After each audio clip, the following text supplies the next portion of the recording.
Hey guys, welcome back to Jurassic Collectibles. So with the release of Jurassic World on June the 11th, we're all getting really excited about the new film coming out. But have we forgotten some of the content of the original films?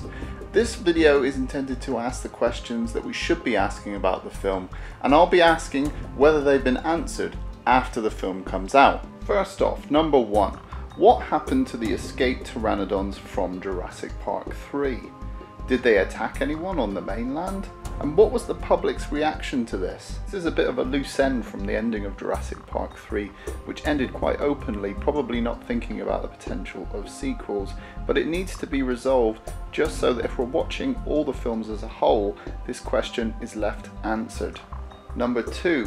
What is the deal with Site B now? So now that the entire world knows about Site B and the pteranodons, what happened to the biological preserve ethos that was restricting all the planes and boats from going there? Why has this swung in favour of a new shiny resort, which was the publicly announced mistake that Hammond made in The Lost World? There is a wound there that's difficult to heal.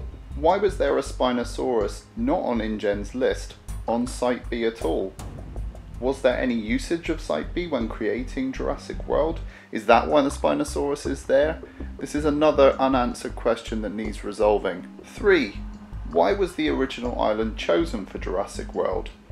It's great that we're going back there, but you have to ask why. Did the incident make it cheap? Was the T-Rex still being there the motive?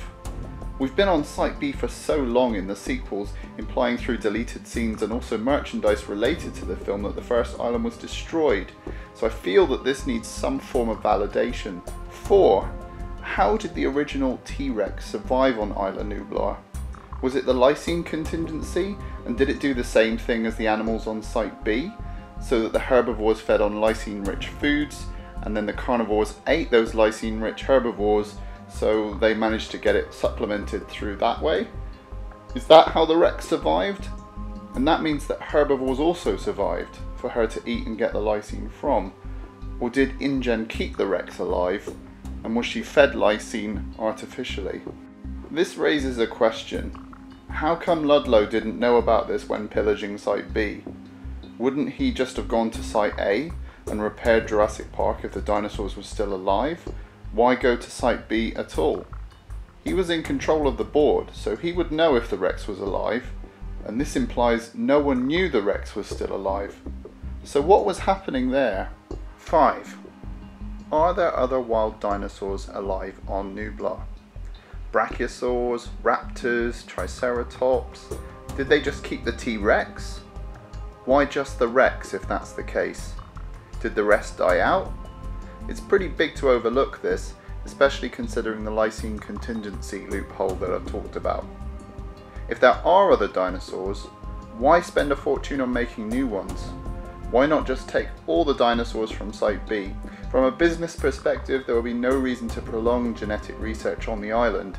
You have your assets ready to go. 6. Why rebuild Jurassic Park this way? It seems less of a biological preserve than the first film. The dinosaurs are now hybrids, children can hug dinosaurs, everything is polished steel and mechanical. After all the incidents, wouldn't this be the last thing you'd want to build? The memory of the public would remember that Hammond wanted us to step aside from the dinosaurs. So what changed? Is this just greed and spectacle? If so, how on earth did they convince the world that rebuilding a death trap buffet was a good idea? 7. Why has Henry Wu suddenly changed? Again, it's great to see Wu's character back. He is now a key character in this plot.